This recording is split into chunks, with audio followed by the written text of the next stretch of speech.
جان ڈیلینا نے امریکہ میں منشیات کے کاروبار کے خلاف لڑتے ہوئے اپنی آدھی عمر گزار دی ہے، پہلے بحیثیت پولیس آفیسر اور اب ڈرگ انفورسمنٹ ایجنسی کے اہلکار کے طور پر۔ وہ جانتے ہیں کہ ہیروئن اور کوکین انسان کو کیسے متاثر کرتی ہے، لیکن ان کی نظر میں فینٹنل کا کوئی مقابلہ نہیں۔ چائنا 11 ڈانس فیور اور مرڈر 8 کے نام سے فروخت ہونے والے اس مرکب کے بارے میں ڈاکٹرز کا کہنا ہے کہ یہ مورفین سے 100 گنا زیادہ خطرناک ہو سکتی ہے، اور اس کی ایک نئی قسم کارفینٹنل مورفین سے 10,000 گنا طاقتور۔ اس وقت سب سے ضروری ہے کہ ہم اسے روکنے کے لیے کام کریں اور نوجوانوں سے اس حوالے سے بات کریں تاکہ انہیں اس مسئلے کے خطرات کا پتہ ہو۔ حکومتی اعداد و شمار کے مطابق 2016 میں نشہ آور ادویات کے بے جا استعمال سے امریکہ میں 60,000 افراد ہلاک ہوئے۔ 2/3 اموات کی وجہ افیون سے بنے مرکبات تھے۔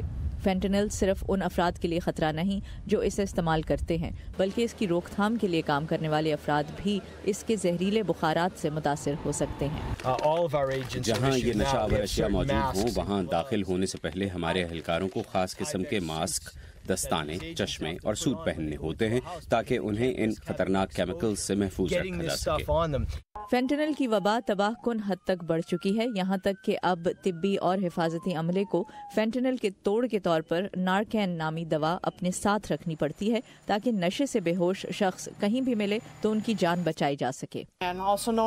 یہ نارکین ہے، اسے کھانے سے ہیروئن، افیون یا فینٹنل کے نشے سے متاثر شخص پر نشے کے اثرات کو فوری کم کرنے میں مدد ملتی ہے۔ نشہ آور ادویات کے بے جا استعمال سے صرف مقامی حکام ہی فکر مند نہیں ہیں۔ 2017 میں یونیورسٹی آف نیو ہیمپشائر کی جانب سے کیے گئے رائے عامہ کے ایک جائزے سے پتہ چلا کہ 53% شہری بھی نشہ آور ادویات کو ریاست کے لیے سب سے بڑا مسئلہ سمجھتے ہیں۔ میں جانتا ہوں کہ اس مسئلے سے نمٹنے کے لیے لوگوں میں بہت جذبہ ہے، لیکن میں سمجھتا ہوں کہ اچھا کہنے سے اچھا کرنا بہتر ہے۔ ہمیں اقدامات اٹھانے کی ضرورت ہے، خصوصاً جب ایک چھوٹی سی کوشش بھی کسی کی جان بچا سکتی ہو۔ سانزر خامدوف کے ساتھ نخبت ملک، اردو VOA۔